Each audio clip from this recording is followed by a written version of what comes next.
Greetings, amazing people, peace and blessings. Welcome to Bad Thought Therapy. I'm Sheree Hardy. I hope you are well and I hope you are warm. Even though it's a little warm here, it's still winter. It's still winter time. So today I'm going to make it a short episode, and I just feel like I wouldn't be a real podcaster if I didn't talk about this Nancy Guthrie case, which has captivated some of us. It's been in the media in the United States. I don't know if it's been in the media in the international world, but I want to say greetings to those of you who listen internationally. I really appreciate that. I really, really do. And I hope that this podcast is a blessing to you in some way. It's hopefully it's empowering, it's inspiring, it's thought provoking, all of those wonderful things. But this story has captivated me, and I'm titling this one Missing and Mysterious Life Lessons from the Nancy Guthrie case. I think there are some really great life lessons we can learn here. And the last time I checked, which was literally about 2 minutes ago, there have been no major updates. So this lady is 84 years old. She has been missing now for 2 weeks. And while they have collected some evidence and they've got some now video footage, no one knows where she is. The last time that, when I checked just a few minutes ago, they said that they had detained some people based on a lead, and this happened like an hour ago. I'm on the East Coast, so this was like Colorado, I guess, is Midwest, so they're a little bit behind us. But I just want y'all to know that we have to continue to pray. Um, I believe that when something can happen to one person, it can happen to anybody. And so it's always good to think about that, and we can have empathy. And so I just want to talk about some life lessons. So let's get to it. Again, I hope you're well. Thank you so much for listening. Don't forget that you can like this video on YouTube, and you can also subscribe to my budding YouTube channel. I really appreciate it. And I don't have any notes. I'm just going to talk straight from my head, straight from my heart. All right, let's keep going.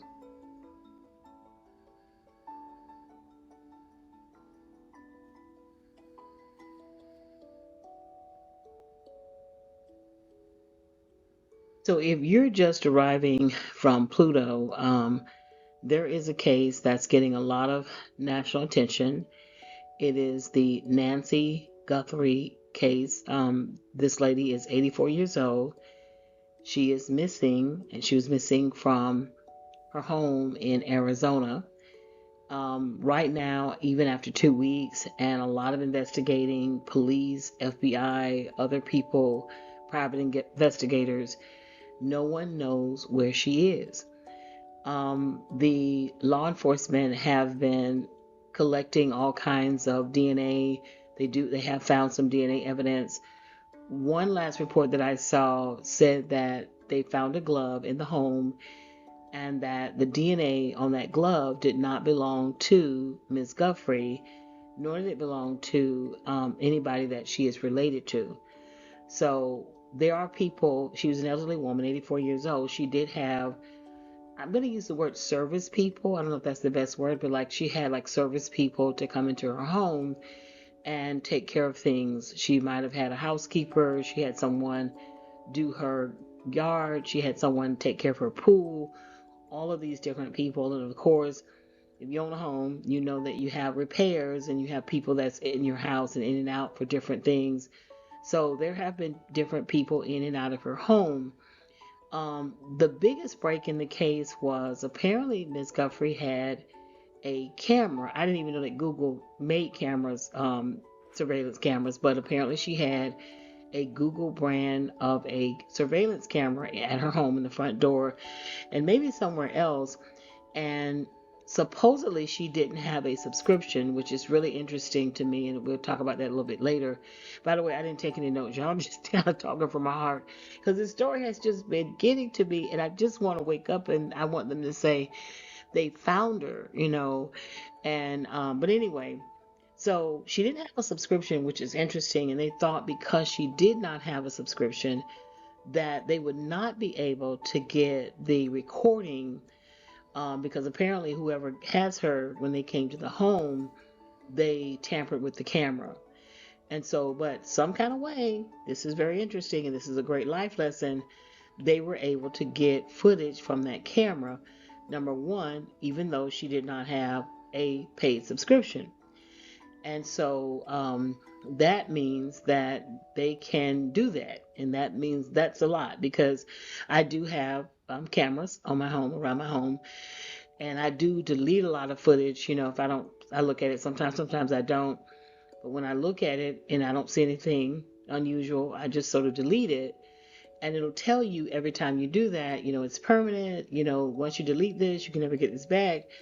But now we know you probably can. So for people like me, I'm not into anything crazy. If somebody want to look at what's going on, they can look at it. Another thing that was interesting, she had a camera in her home. Or she had, yeah, I think it was a camera, and they were saying that it wasn't recording, but yet it was able to pick up some things inside the home. So there are a lot of interesting, mysterious things here. Here's a question that I asked. The first thing I asked was, why Miss Guthrie? And I asked that because there are 8 billion people on the planet. And while there is probably an increase in criminals targeting elderly people, because I see this in the news, and this is not new necessarily. Evil people have always targeted the elderly because they're vulnerable, and then especially in these times where you're older and you're not used to certain things. There's been so many changes in the last 20 years with technology and things like that. I want to get into that in another episode and how that's impacting us. But I wondered why Miss Guthrie, because with 8 billion people on the planet, why would they target her?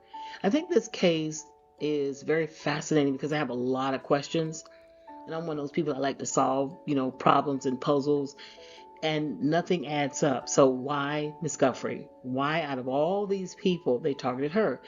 Now it could just be a situation where she was targeted because the people that come in and out of your home, they might have noticed, okay, she's an 84-year-old woman, she's living by herself.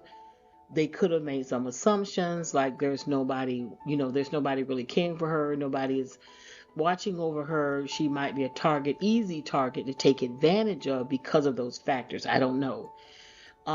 Miss Guthrie did have a daughter who apparently lived close to her. Her daughter, Ann Guthrie, and her husband lived, I think, nearby, or not too far away in the same town. But the question I have is why her? I don't think that she is necessarily wealthy or super wealthy, or maybe she is, and maybe they knew that she had some money and they were targeting her for finances. This case does not make a lot of sense. Then apparently there were notes that were sent to news stations asking for a ransom, basically saying, if you'll give us this money through Bitcoin, by the way, this invisible money that I've talked about on podcasts before, then they would release her. But her family was saying, well, give us some signs of life. Show us that, that she's alive, and we're going to do what we have to do. What's interesting is the reward. First, it was $50,000. Now it's $100,000. And that's not really necessarily high. So that reveals something too, because I have seen independent private people have put out more money than that for loved ones. So that means they may not have all this kind of money. But that's the first question. But here's a life lesson though. If you are elderly, or you have elderly loved ones, or you're getting elderly, like I'm 60 years old now, I'm becoming a senior citizen, you do have to be extra careful. And prayerfully, if you love that person who is older, you can, help them and monitor what's going on, because people are targeting elderly people. I live in the Atlanta area, and there's a story in the news right now where this elderly man went to a car dealership. And while he was there, these people knew that a car should not cost $90,000, and they charged this man $90,000 for a vehicle that was far, far less than that. Well, it got some media attention, because that's all you got to do is let the media get it. And they did. And so I think they have reimbursed this man. But the fact that he was an elderly man and had to go through that. And then you see these stories, of course, of elderly abuse, people living in, facilities, senior citizen homes and facilities, and they are being mistreated because they are vulnerable. They don't have the physical strength to fight back. Sometimes they don't even know what's going on because of dementia and other different disorders and diseases. And it's really, really sad. So I spend a lot of time in prayer and praying for older people, because if you don't have the right people around you, it can be very bad, because you're just as vulnerable in a lot of ways as you were when you were a child. So, and then the money thing, man, oh man, they are really targeting elderly people, trying to get their money. Um, and I just saw something, another story in the news with an elderly person.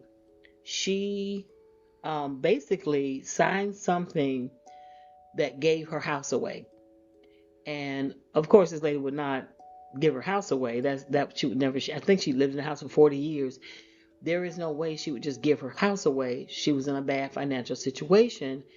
She thought that she was signing something that was going to help her get out of that bad situation and pay for the house. And actually, they took the house, and they knew that.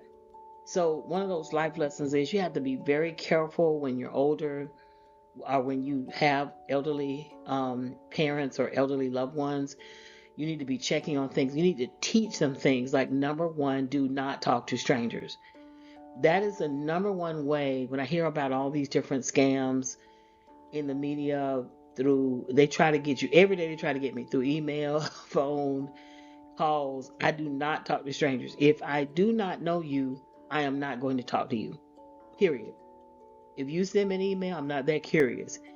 It doesn't matter how intriguing the email looks, I'm not going to respond. Phone calls. I have my home phone and I have my cell phone, and I answer none of those calls. If you call me, if you text me and I don't know you, and I get that every other day, I'm not going to respond. And so you have to teach your elderly to be responsible. Here's another very critical life lesson. You do need a camera. What I was shocked about in this case is that she had a camera, but she didn't have a subscription. And Ring is not that expensive. And Ring does not pay me, but I will say that Ring is highly effective. It does work. It does not stop anyone from hurting you if they have ill intent or malintent. But what it can do is at least let people know who it is. Okay. So we have had a few, situations where people come to the house under some nefarious situations. It seems like, some real crazy situations, and we just have on camera. I just save those. I share them with family. I don't post it. You can post these kind of videos, but I don't post those publicly, but I do share them with my family. So my family knows. I don't know, what was that? November, we had a very interesting situation where a young guy came to the home, and he looked like he was carrying a gun. It looks like when he had on his clothing, it looked like he was packing something. He rang the ring, and then he asked if we have duct tape. So that was a little interesting, but that video was shared with family, and so you really can't stop anybody from hurting you. But get a camera, get them on the outside of your home in several places. Ring is not that expensive. It is so worth getting. A monthly subscription is worth it, in my opinion. And then, of course, you can have some devices. We do have some devices in the house. What's interesting is now I know, even though they're saying it's offline, it's not recording, it's probably recording. We do have that, and do that. So that's a life lesson. Now, this case has gotten, there are not a lot of stories like this, but there are a few stories that I saw where people are pointing out or asking the question, why is this lady getting all this attention when there are hundreds of missing people? And law enforcement has not invested the time and money and energy into finding those people, and they are spending all this time and money working on Miss Guthrie's case. And this happened, a couple of years ago with the Gabby Petito case, where the same thing happened. Young lady was missing until they found her. And, a lot of people were questioning, well, my daughter was missing, or my niece was missing, my son was, that kind of thing. And as a result of Gabby Petito's case, they ended up finding about 5 or 6 bodies. Why this happens, some people have argued that it has to do with race, it has to do with socioeconomic status, or it has to do with the fact that Miss Guthrie's daughter, one of her daughters, Savannah, is a nationally known host. I didn't know who she was, but people who watch the news have mentioned her name. But that may have something to do with. But there's a life lesson there. There is a very, very great life lesson that everybody is not treated the same. As a teacher, sometimes I tell my students that, there are certain things in life that are very painful, and they shouldn't happen, but they do. And one of the things that shouldn't happen, but it does, is that some people do not get the kind of care that they deserve as a human being. Some people get it, some people don't. And I don't want to do a sidebar and talk about that, but has been a lot of money. It's probably already been $1 billion budget. Millions of dollars have probably already been spent on trying to find where this 84-year-old woman is. And I think people should try to find it, but I think they should also try to find everybody. So let that be a life lesson. And since you know that already, this is what I got to get some more time, Lord. 24 hours is enough. We have to already have a plan. So I've watched these shows like Missing and Disappeared, and their shows where families did not get the millions of dollars put into finding their loved ones, but they galvanized, they worked together, they put out flyers, they went on social media, and they were able to find leads, and sometimes they actually found the missing person. So life sometimes happens in an unfair way, and you just have to have a plan B and C. And the plan B and C, the life lesson is, if you don't get the help from law enforcement that you think you deserve, have a plan B. You can either cry or create. You can either whine or win. You can either groan or grow. You gotta make up your mind. Y'all know I love alliteration. You gotta make up your mind and what you're gonna do. So there was something like when the story first came out, maybe last week, there was a guy or something, some news story published a story that he was lamenting his daughter was missing, and nobody was looking for her. And my heart grieved for that guy, that man, because I'm a parent too, and there are some other people I love. I have sisters, I have, nephews, I have a niece. It hurts. I have a mother. I have people that I love, other people, and so it's painful. But if for some reason you don't get the same treatment as Miss Guthrie, we can't, you don't complain, take action. And I know he's lamenting, and I know people lament, and I know they're hurting because there are a lot of missing people. But you have to then do plan A and B and C and D and E and F. And that's just a general life lesson. I'm always trying to strategize and, find ways to have leverage and have an alternative plan. This doesn't work out. What can I do next? And I'm that person. Every day I'm trying to look at B, C, D, E, and F and G, H, I. That's just who I am, and you have to be able to do that. But it is sad. Another thing it tells you, another life lesson that's very powerful, but is even if you do have money, and even if you do have all these resources, it doesn't mean that you are going to get the results that you want. And that's a painful life lesson. Money really truly cannot buy everything. Money is not, I don't know if it's true or not, if they actually gave the $6 million in Bitcoin to the people. I'm not sure if they really did that. If they did, she's still missing. They didn't find her. There's no body, there's no living or otherwise, there's nothing there. She's missing. And so, that's another life lesson, that even if you have money, money cannot buy everything. And don't ever forget that. Sometimes we get so fixated on money, and it's constantly in a materialistic society, in a capitalistic society, that's something that's always pushed. You kind of have to resist that because money can only solve money problems, but it doesn't solve all problems. That's another life lesson. Another thing, again, going back to why. The first question I asked was about all these people in the world. Why Miss Guthrie? It normally, because I watch crime shows, I don't work in law enforcement, but I do watch a lot of crime shows, probably too many. And usually, whenever you have a situation like that, it's not random. 9.9 times out of 10, it's not a random situation. Someone who is connected to Miss Guthrie, it's very possible. This could be a very rare, unusual case where no one who is connected to Miss Guthrie is connected to her abduction. She's missing.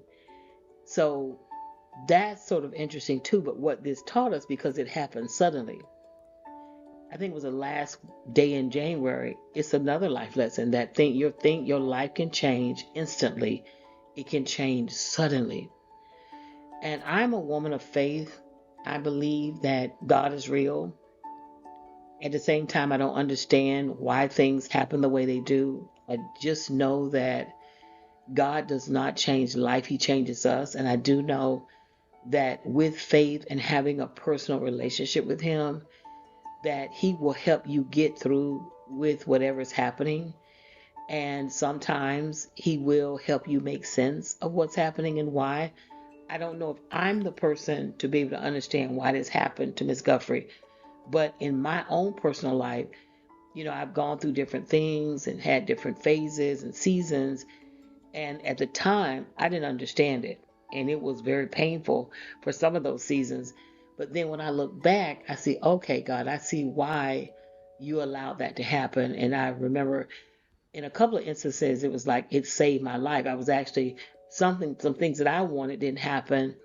Some surprises happened that I didn't really expect, but there were many blessings out of those things and those experiences. And sometimes your blessings are not material, they're not monetary, they are solely spiritual. And that's what I think we have to do right now in a situation like this. You have to seek out whatever spiritual lessons that God wants us to glean from the situation. It's very uncomfortable. And again, some people are not empathetic, but I say, okay, what if that was my loved one? What if Miss Guthrie was somebody that I loved, that I knew personally, and that person was missing? And then there was blood. Now, they found blood, I think, on her front porch. I think there was blood in the house. So that means that she was injured. It was her blood. So that means that this 84-year-old woman was injured during this abduction. And so if that happened to somebody that I love, I would be just totally upset and distraught. So it would hurt. And so I think we need to have empathy. And what I was going to say is that we just need to continue to pray.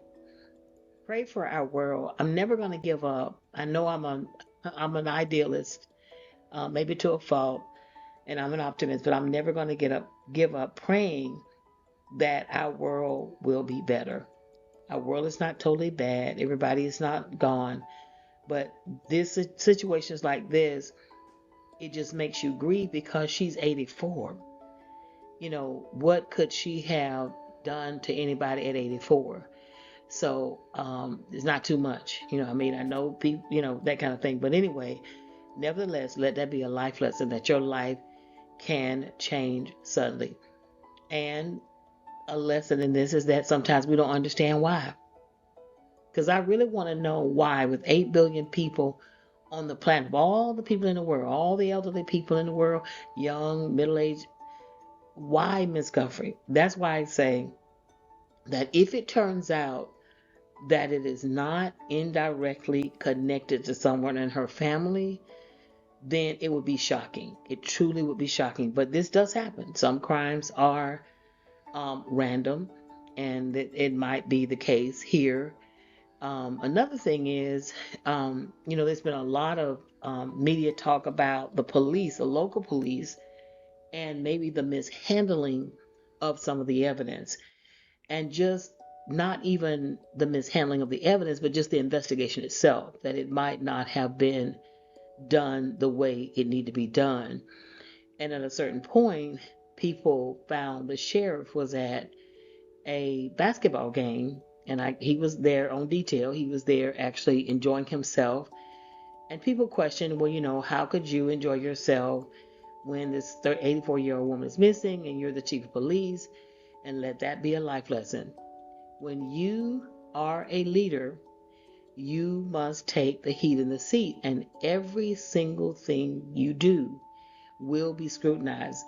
And that's why you got to be called to be a leader. That's why I never wanted to be an administrator. I didn't want to be a principal. I didn't want to be an assistant principal, because I understood.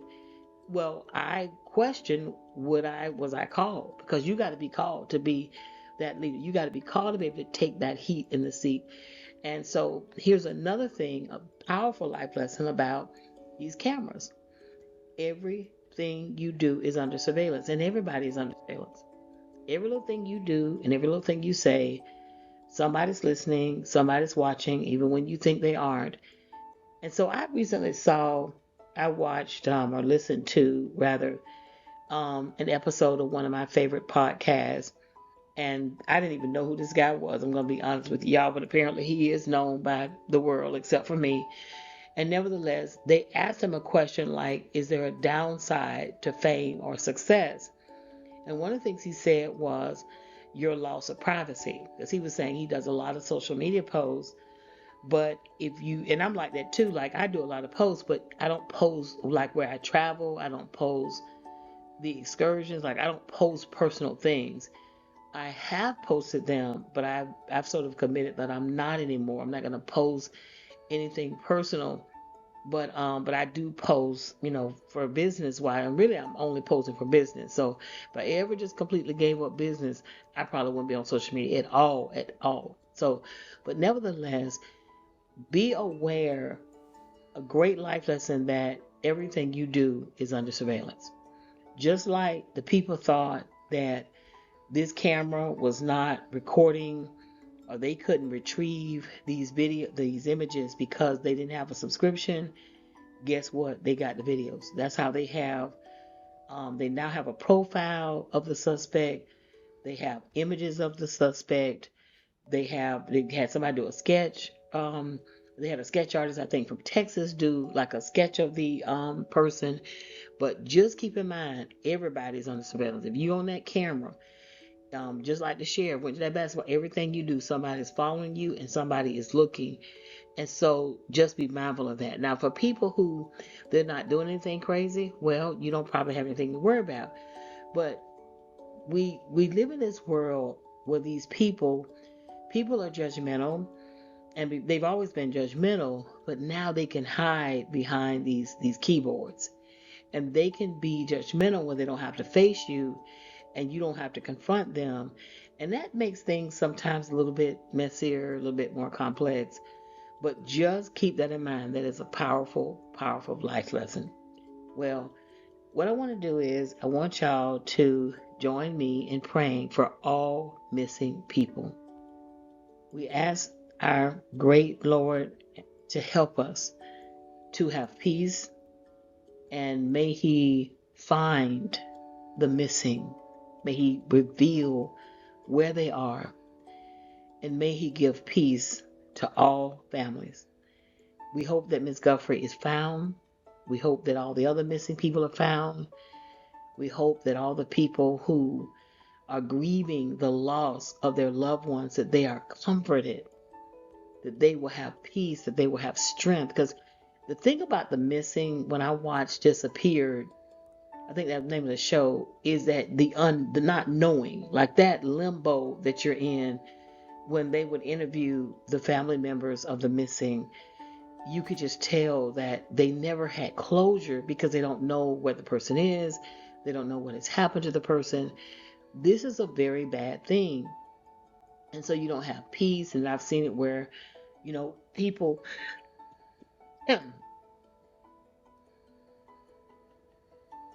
y'all forgive me, I had my house is so dry. But, and I'm not going to delete that comment. But anyway, going back to being in that limbo, that emotional limbo and the turmoil of that and not knowing where your loved ones are and what happened to them is just devastating. So that's all I want to talk about. Just pray for the all missing people who are rich and who are poor, missing people of all different races, all different religions. May the families of the missing get help because, again, probably millions of dollars have been spent on this case. And for those people who argue, well, why doesn't everybody get the same treatment? That's a very good question. However, you can spend all your time on that question and it's not going to change anything. So, I'm always saying that there's something that everybody is supposed to do to help the world. Maybe yours is to find missing people, and that is something that you're called to do. But we're going to pray for that. I'm not going to be on here long, but I just want to say we got to pray and believe. We pray that Miss Guthrie is found. Again, we pray that all missing people are found and all of their families have peace and they have the strength and they have the help and the support and the protection they need to be reunited with their loved ones. So I hope those are some great life lessons. In summary, number one, sometimes life isn't fair. Sometimes things come suddenly. And, back in the day, they used to say be prayed up, meaning, you're so prayed in advance. Sometimes that we just have to strengthen our relationship with the Most High God to have peace and have understanding. It doesn't make sense. Some things happen and just don't make sense. But in due time, God will help us understand. We have to learn how that we can talk about a problem. Nothing is going to get solved. Always have a plan, A, B, C, D, E, F, G. That's just in general. What I was saying, that the people who are kind of lamenting that no one is helping them find their loved ones who are missing, you have to, in fact, I know a situation, one of my former students, um, he is missing. His family has never found him. And my heart grieves for them because they're very, very close knit family. And the only thing they have is the last time that they got eyewitness reports of the last time he was seen and what happened. And I remember one time they were on social media and they were kind of talking about the police and the sheriff and all of that. I think when people do that, it actually makes it worse, because everybody has a side to their story. And if you haven't really walked in the shoes of the people on that other side, it's very hard to understand. So in other words, the sheriff or the police, they may be thinking, okay, I'm doing everything I can do. The family may feel like they're not because the problem is resolved or things are not going the way they want them to go and the pace they want them to go. But everybody has their idea. The bottom line is when something bad is happening or a challenge is happening, we can talk about it, but it's not going to solve anything. That's the number one life that I've learned. You can talk. I've learned it's not going to solve anything. You gotta then focus on an alternative plan.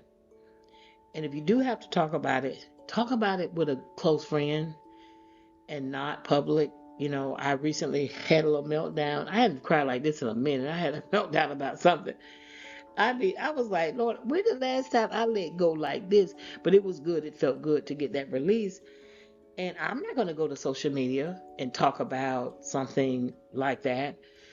I went in my car, hadn't done it in a minute, where I left the building, went in my car, got me a good cry, talked to God about it. I talked to God and I talked to my best friend who is retired. She is a retired teacher. So I knew she would understand.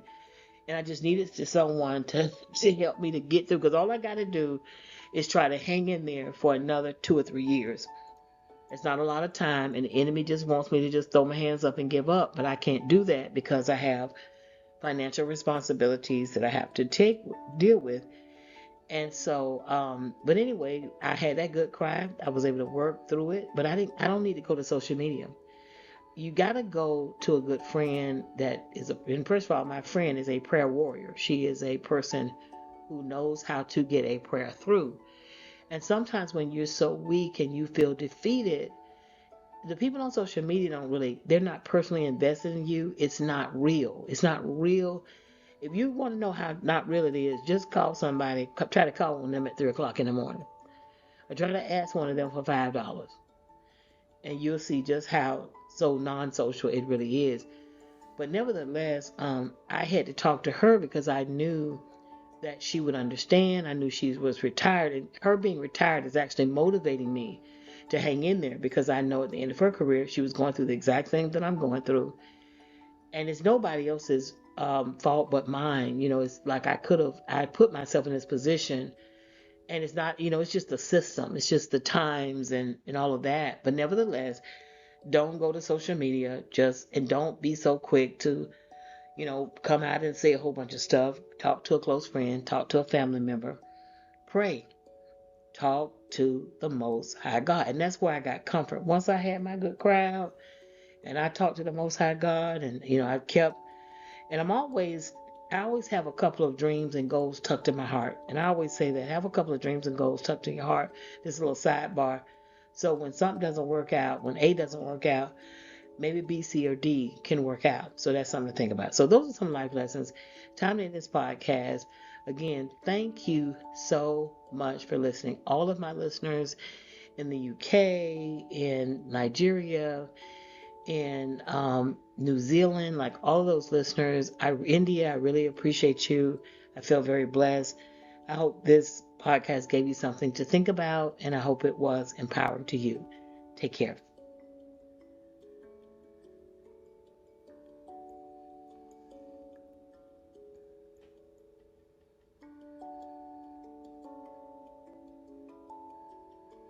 Before you go, don't forget to like this video and subscribe to my budding YouTube channel. I really appreciate it. Thank you again for listening. Bye bye.